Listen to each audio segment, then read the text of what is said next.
Welcome to the Sunday morning worship service of DuPage Unitarian Universalist Church for June 12, 2022. I'm Reverend Connie Grant, interim minister of this congregation. We are so glad that you are here, whether you are present here in the sanctuary this morning or watching remotely. It is so good to be together. To keep us all as safe as possible, we'll remain masked, except that those of us on the chancel will remove our masks to speak from the microphone. As Unitarian Universalists, we hold that there are many paths to truth and meaning, and we support one another on our spiritual and religious journeys. Whether you are a member or friend of this congregation or have recently discovered us, we are glad that you are with us this morning. Whoever you are and wherever you are welcome here.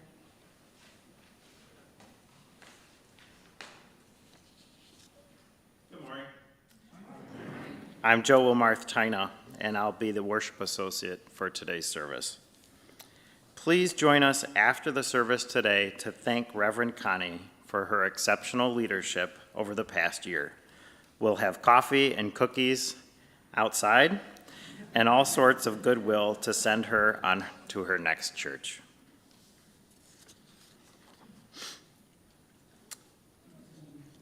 As we light the chalice flame, these words from Jean Wallstrom.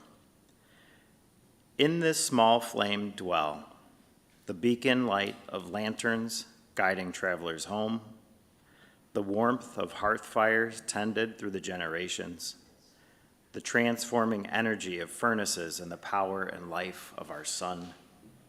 May these blessings, warmth and light and life-giving energy, be kindled in each of us.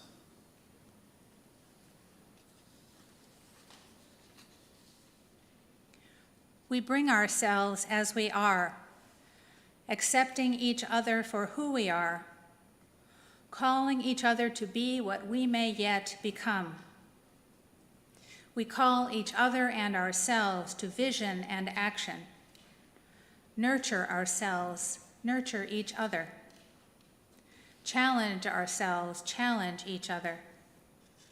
Make room for those who would join us. Enjoy beauty, explore meaning, find purpose. And now will you rise in body or in spirit and join in singing hymn 298, Wake Now My Senses.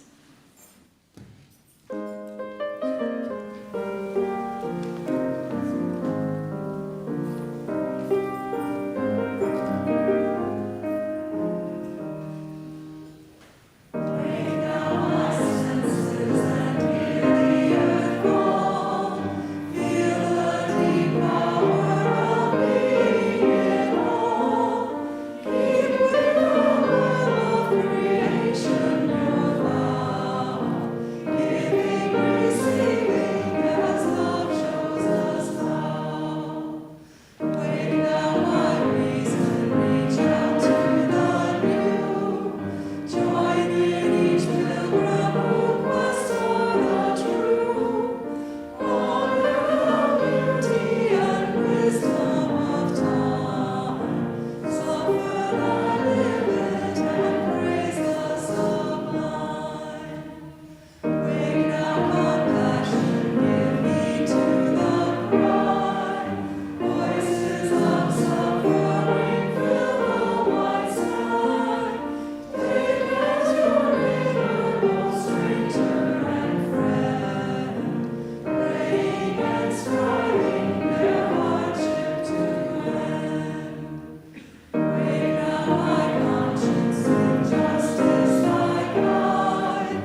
It is time to gather.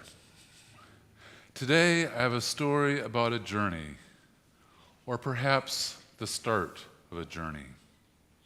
The story is The North Star by Peter Reynolds. A sweet breeze met the boy as he awoke to his journey. He traveled on all fours for quite some time, and he grew. And he paused. One day, he had the urge to stand, to walk. It made his journey easier. He could run too, but for the most part, he walked. He wasn't afraid of much. And he wandered the fields, exploring, sometimes stopping, sometimes going happily in circles, sometimes dancing, sometimes napping. One day, the boy saw an oak leaf drift and land on the water, and he wondered how the leaf managed to float, the way the stars seemed to float in the night sky. A spray of sand interrupted his thoughts as a rabbit ran by. "Where are you going in such a hurry?" asked the boy. But the rabbit shot out of sight, disappearing onto a path the boy had never noticed before. So the boy left the floating leaf and wandered toward the path, and there he saw a cat. The cat purred gently. "Where did the rabbit go in such a hurry?" the boy asked the cat.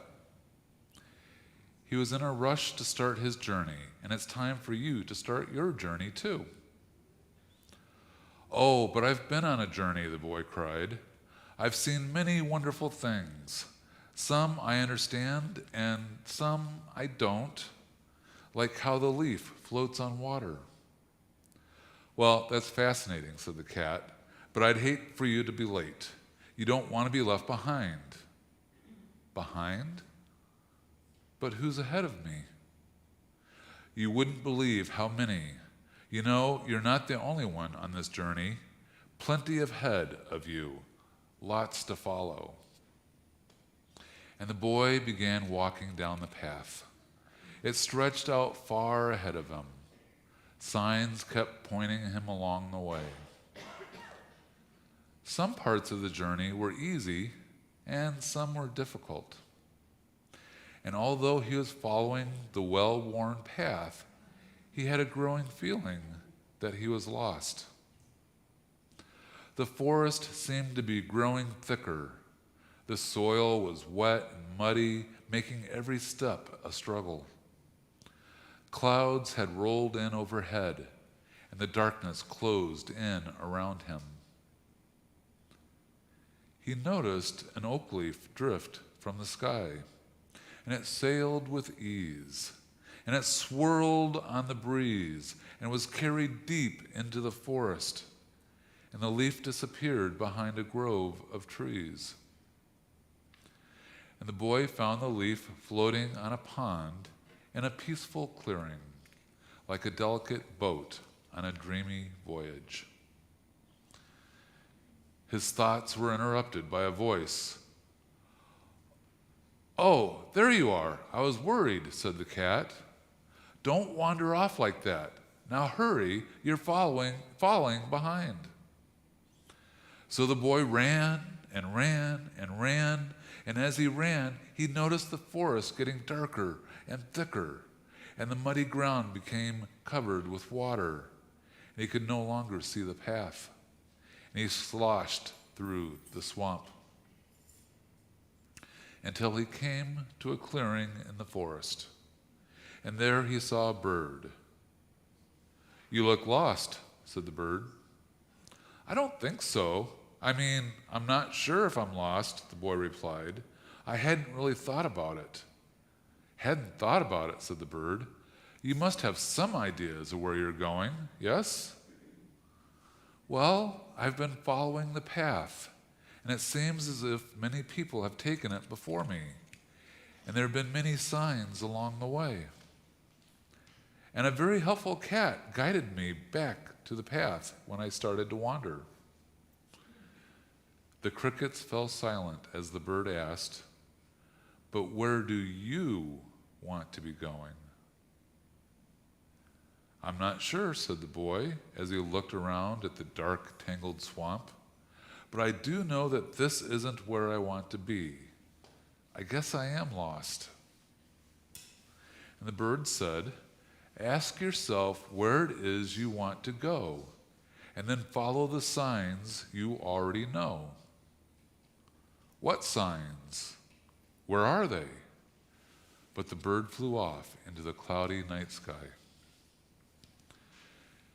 The boy looked up into the sky, something he had not done in a very, very long time.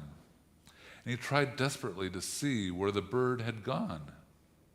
And as he did, the clouds seemed to melt, and there above him was a star, a very bright star. And the boy stared at the star and felt a pang in his heart, a tingling in his spine, a whisper in his ear. And the boy began to walk toward the star. And as he did, he noticed many other stars stretched out above him like a great big map. They had been there all along, waiting for him. And he stopped and rested a moment, savoring his guiding stars. "What are you staring at?" croaked a voice behind him. "What is up there? What's so interesting?" And the boy waited closer and answered, "Stars. I'm looking at the stars." "What stars?" asked the frog. "I see a dark sky and a mist and low green clouds." "You don't see them?" the boy asked. "They're helping guide me out of the swamp. Would you like to come with me?" "No, thank you," said the frog. "I'm quite at home here in the bog. I swam here as a tadpole and grew up here, and here I will stay." And the boy realized at that moment that everyone has a different journey, different signs, and different stars, their own constellations. And the boy left the frog, who croaked a farewell, "Good luck on your journey." And as he ventured beyond the swampy forest, the boy heard a cry. It was the rabbit who had been in such a hurry earlier, looking tired and hungry, and he was stranded on a limb in the middle of the rushing river. The boy waded out but realized that the river was too deep. The rabbit was trapped. Then the boy saw an oak leaf drift by, and it gave him an idea. The boy fashioned a boat out of swamp grass and twigs and rescued the rabbit. The boy smiled, having helped make the rabbit's journey easier. And the boy looked up, and he noticed that the star had become even brighter. And he followed the star, and as he did, the muddy ground grew drier, then grassy, then soft and sandy, and finally he stopped atop a sand dune. There below him was a beach and a boat. And from the boat, the boy looked out toward the horizon. The star glowed steadily, reminding him that he still had a long journey ahead. But it was his own journey, his very own wonderful journey. The beginning. It is now time for the elementary age kids to join me for religious education. Older kids may stay in the service, or they can join us and be classroom helpers.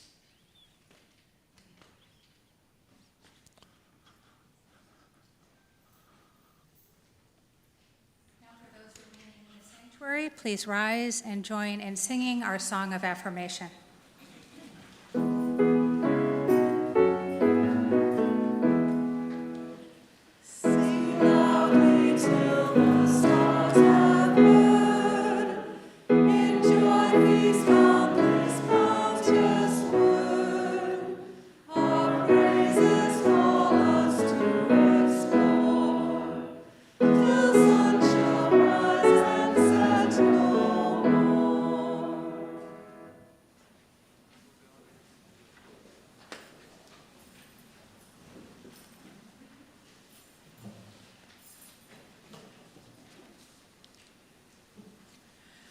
Your new members were unfortunately unable to be here today, but we have a video, and you can find words for the congregation to join in reading. They're printed in your order of service.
Sure, we'll come back to this.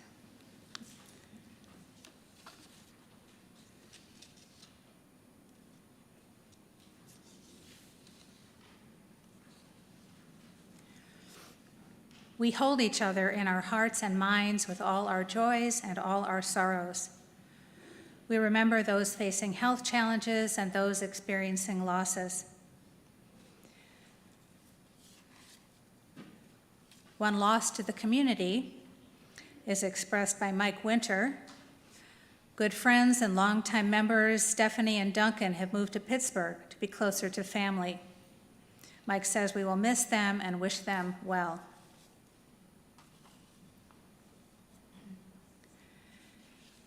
Even when the cares of the world weigh on us, may we find joy in our connections with each other and in the pleasures that life holds. Let us care for one another and for ourselves in all the ways we can. As we hold each other in our hearts and minds with all our joys and all our sorrows, whether spoken or unspoken, let's take a moment to be quiet together.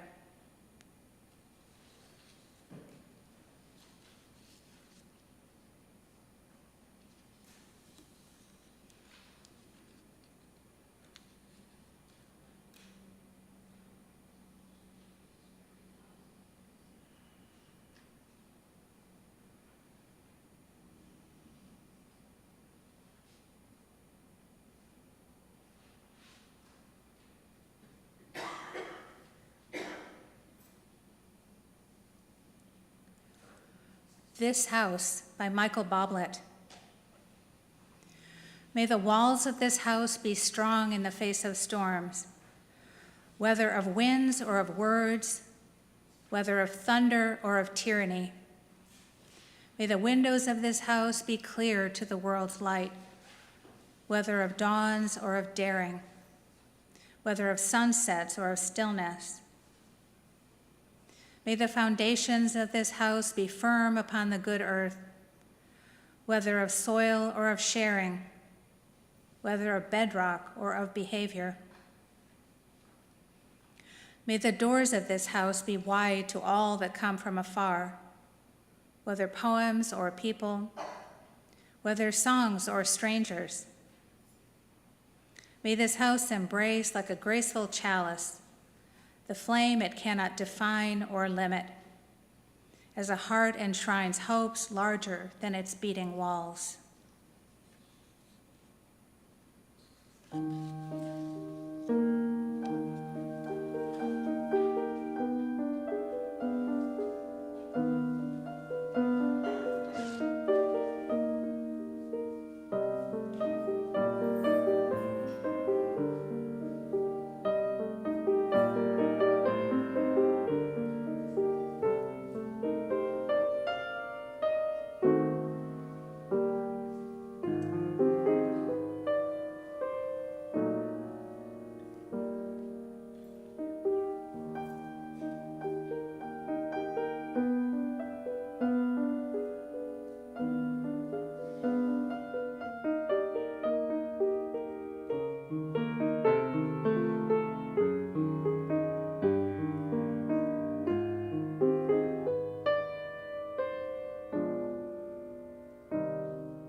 I think we now have the video ready to go.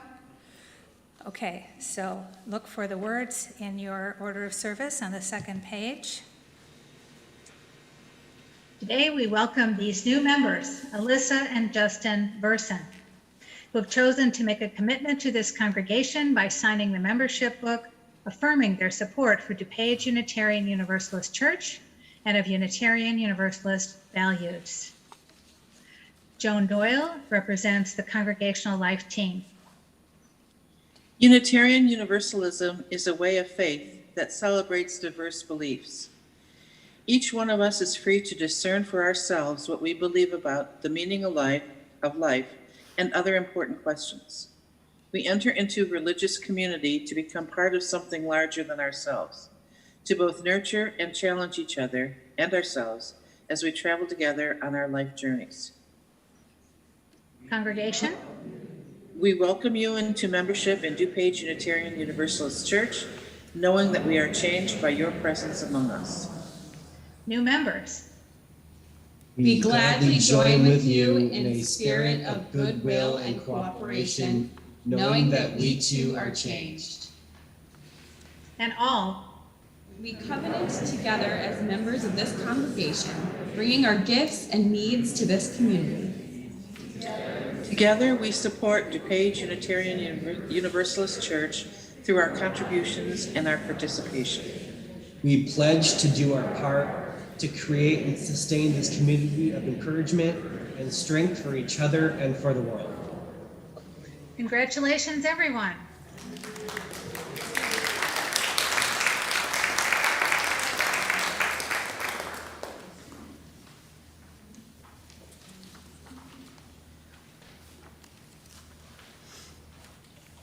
The programs and operations of the church are supported by the voluntary contributions of our members and our friends.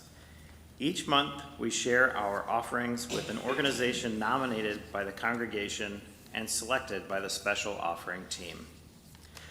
This month's organization is NAMI DuPage, and Jerry Kerger, Executive Director, is with us this morning to tell us about the work of the organization.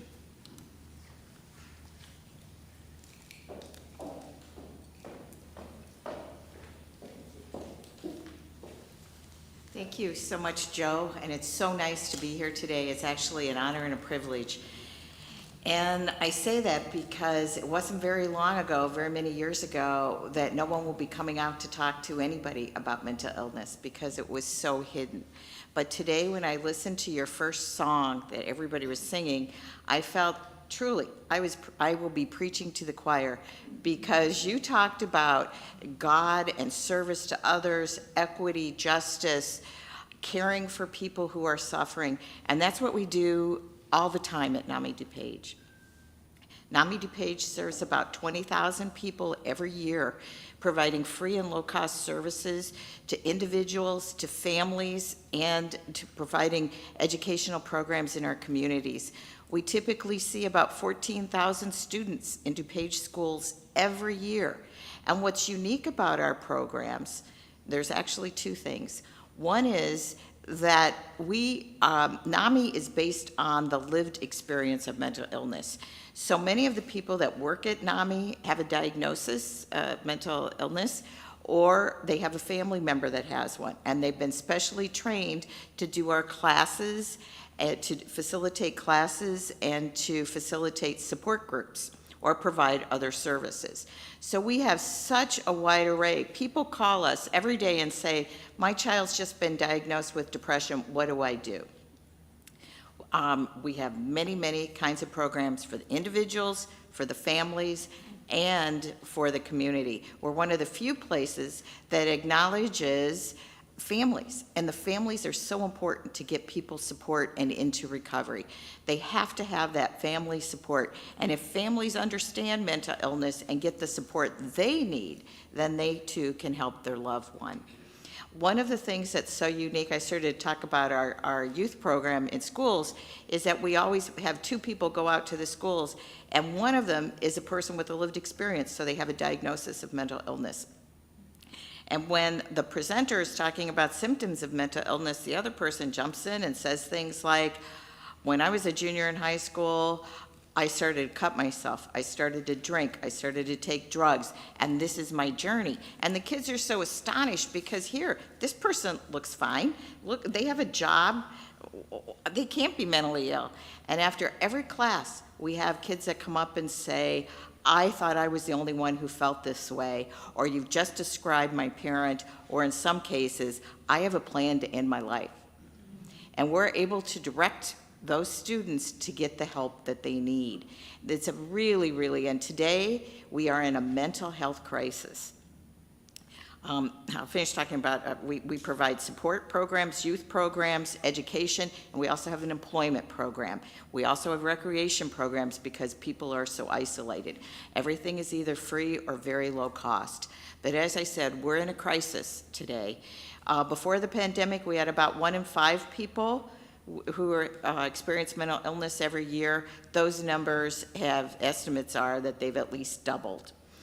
It's especially been difficult for children, and children in emergency room visits by children. Now think about this. When I was a kid, we went to the emergency room if we had a bone sticking out of our arm or blood gushing, right? These are emergency mental health visits by kids 5 to 11 years old, increased by 24% during the pandemic. And for kids 11 to 17, they went up 34%. It is a mental health crisis in our country right now. There aren't enough psychiatrists. People think that, well, they have a great Blue Cross and Blue Shield policy.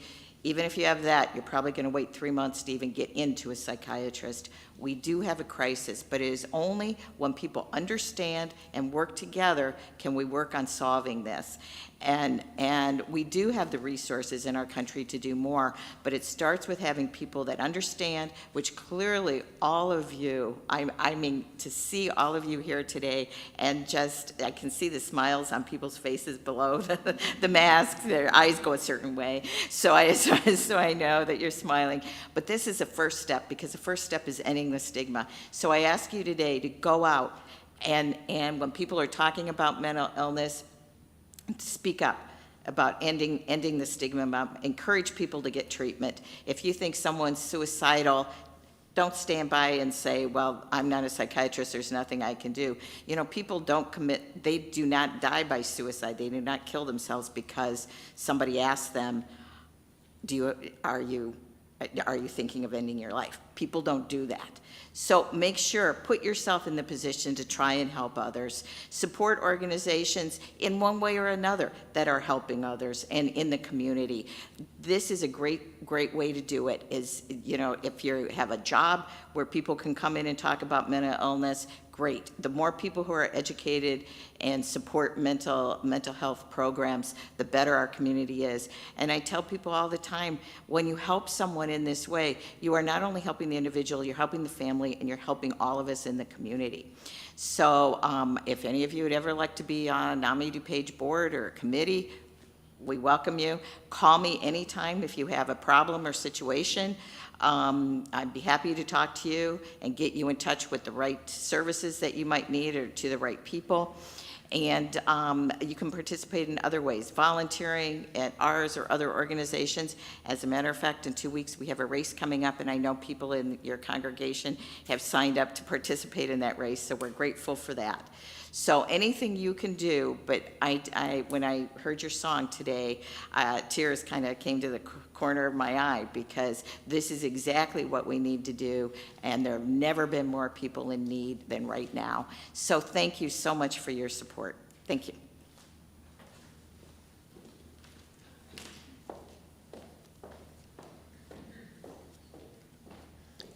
Thank you so much, Jerry, for being here and sharing with us this morning. The morning's offering to support the work of DuPage Unitarian Universalist Church and of NAMI DuPage is given and received in the spirit of generosity and gratitude.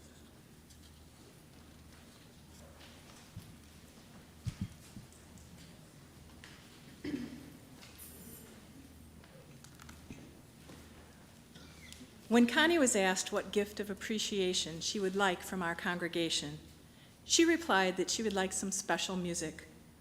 I immediately thought of this song, Life Calls Us On, by UU minister Jason Shelton and our former minister, Kendall Gibbons.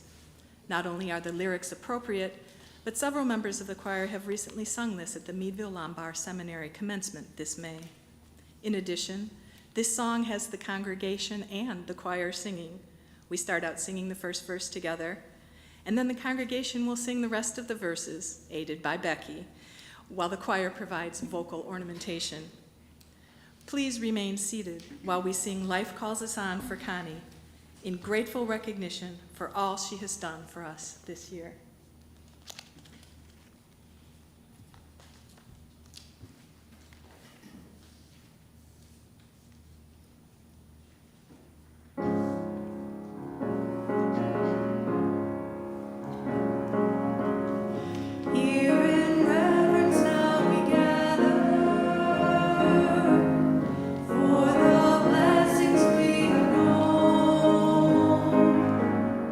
With a pledge to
Reading for today is by Victoria Safford.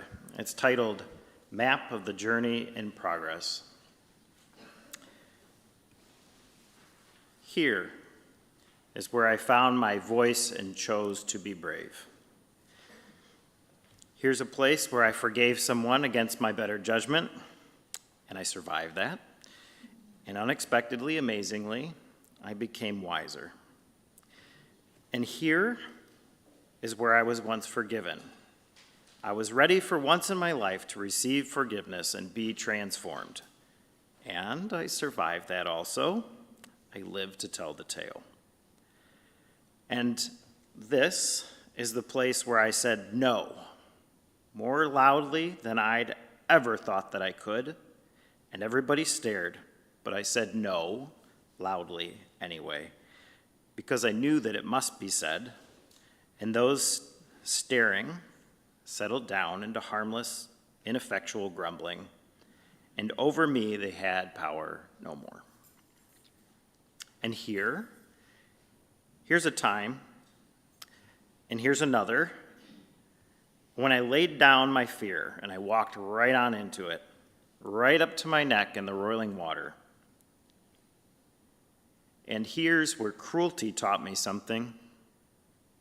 And here's where I first, astonished by gratuitous compassion, and knew it for the miracle that it was, the requirement that it is. It was a trembling time. And here, much later, is where I returned the blessing, clumsily. It wasn't hard, but I was unaccustomed. It cycled round. As best as I could, I sent it back out. I passed the gift along. The circular motion, around and around, has no apparent end.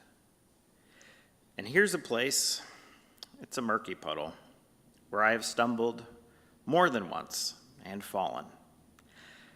I don't know yet what to learn there. And on this site, I was outraged. And rage sustains me still, it clarifies my seeing.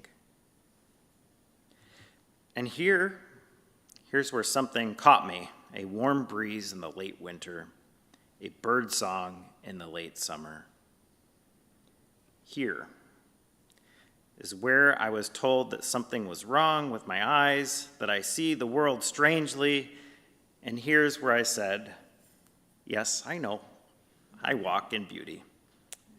And here is where I began to look with my own eyes and listen with my ears and sing my own song, as shaky as that is.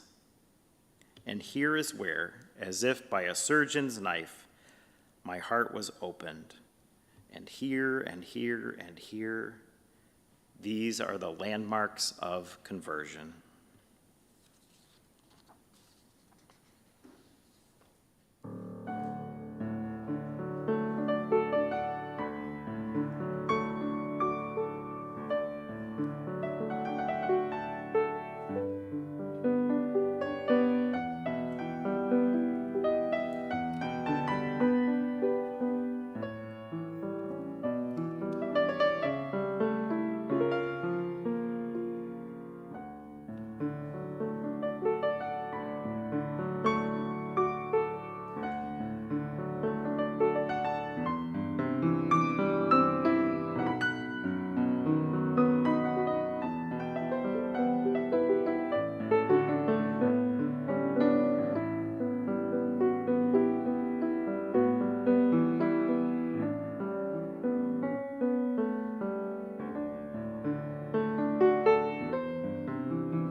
Thank you so much for the gift of beautiful music and for being here or being out there.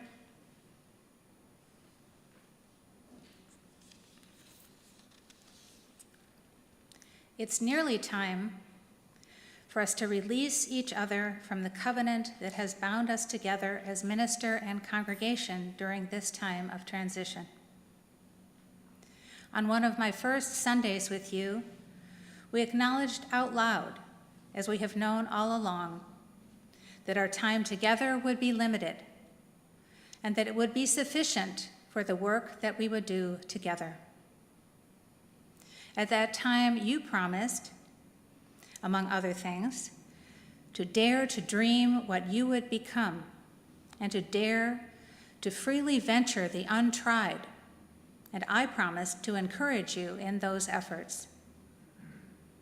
Together, we expressed the hope that in this brief and precious time together, we would be a blessing to each other and together be a blessing to the world.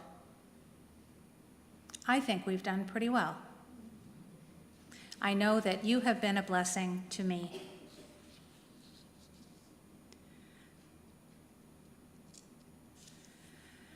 My remarks this morning are about the benediction that I offer to the congregation each Sunday that I'm in the pulpit. May we live our lives fully and creatively so that we may be a blessing to ourselves, to each other, and to all those whose lives we touch. I can think of no better blessing to offer you, no better way to be a blessing than to live our lives fully and creatively.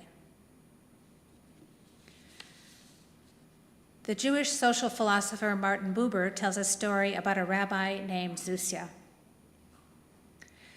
Zusia feared that when he came to be judged at the end of his life, he would be asked, "Why were you not Moses?"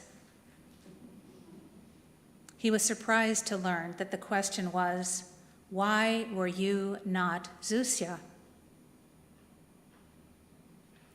The spirit of life, life itself, calls us to be ourselves, asking us, how will you live your life fully and creatively? Who are you? This is a question that sounds simple, but is not always as simple as it sounds. One day, some years ago, as I was driving on my long commute from my house in the northwest suburbs of Chicago to a class at Meadville Lombard Theological School, which was at that time in Hyde Park, I saw a sign from God.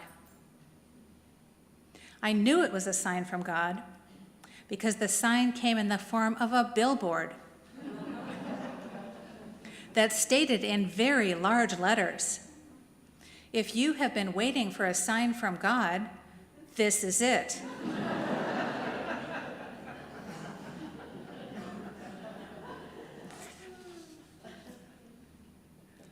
The smaller print said, "Consider the priesthood." Well, I wasn't sure that I actually wanted to consider the priesthood, and I was pretty sure that the Catholic Archdiocese of Chicago didn't actually have me in mind when they put up the sign. But since I was actively pursuing the Unitarian Universalist ministry at that point, I figured that was close enough for me. And maybe close enough for God or the universe or for life. Sometimes we use the term calling as if the only way to recognize one is when it comes in the form of a billboard or a lightning bolt.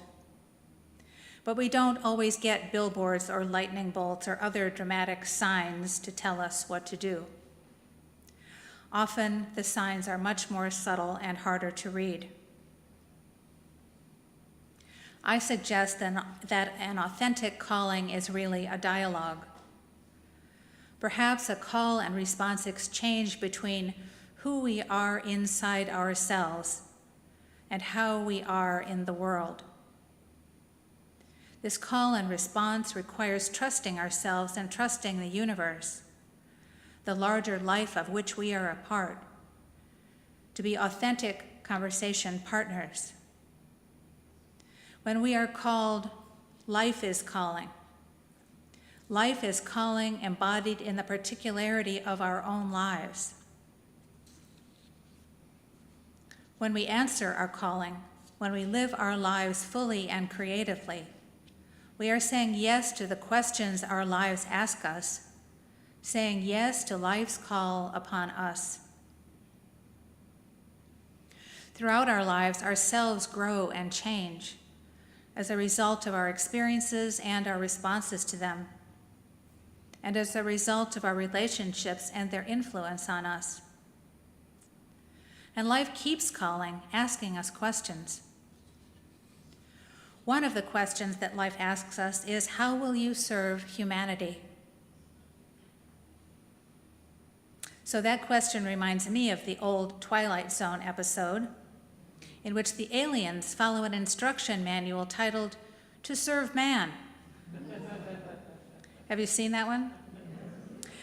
The Earthlings start out believing that the aliens are devoted to the service of humanity. Then the Earthlings figure out that the instruction manual, "To Serve Man," is really a cookbook.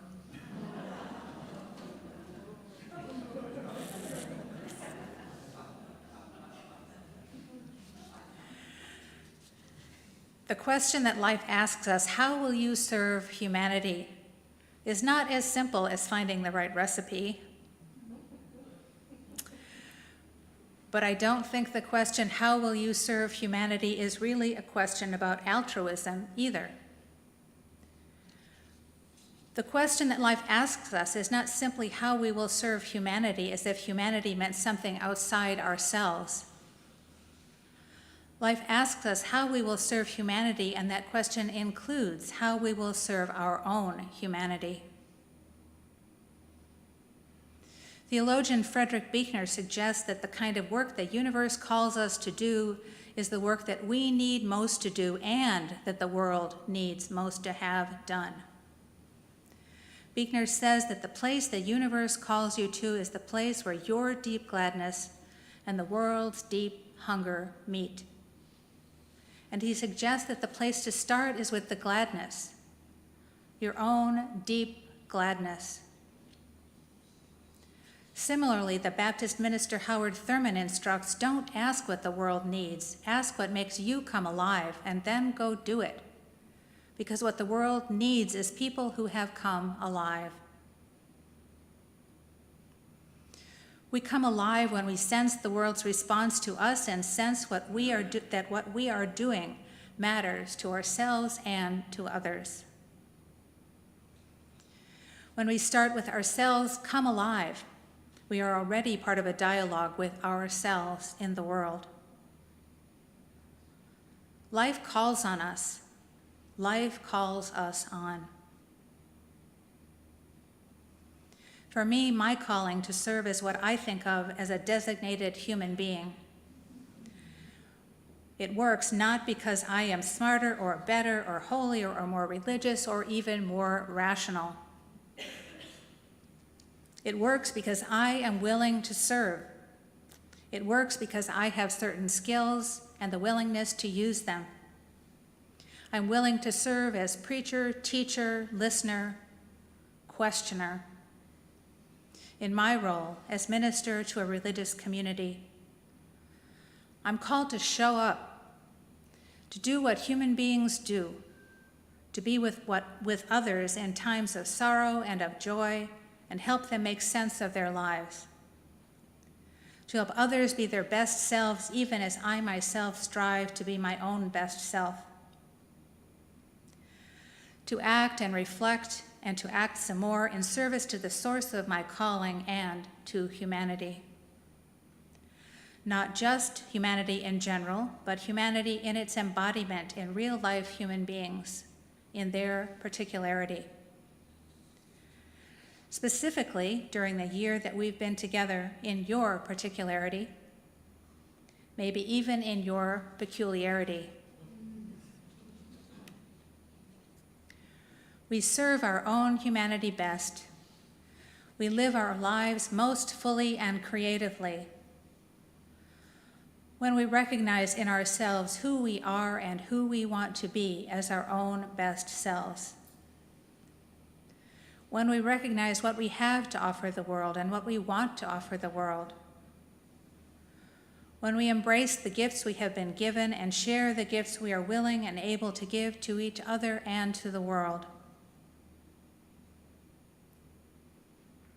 And so may you know what you know. May you feel what you feel. And may you be who you are.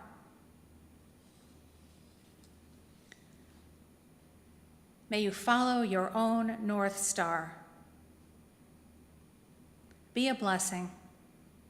Be the blessing you already are.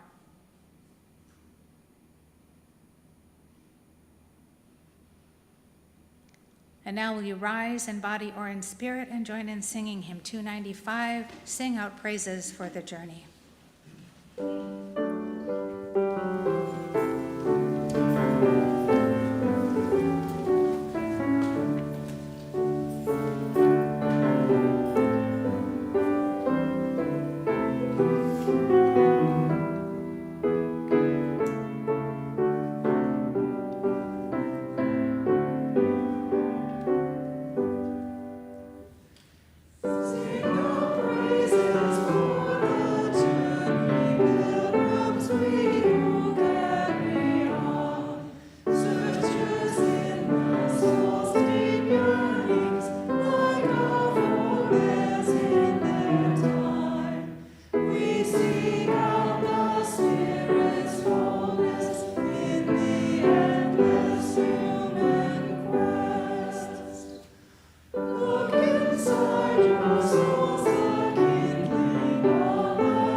As we extinguish the chalice, these words by Mark Marison read, "We extinguish this flame, but not what it means. We become beacons of truth, spreading its warmth to others, glowing bright with passion for life and love of justice." May we live our lives fully and creatively so that we may be a blessing to ourselves, to each other, and to all those whose lives we touch. Amen.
thank you all so much.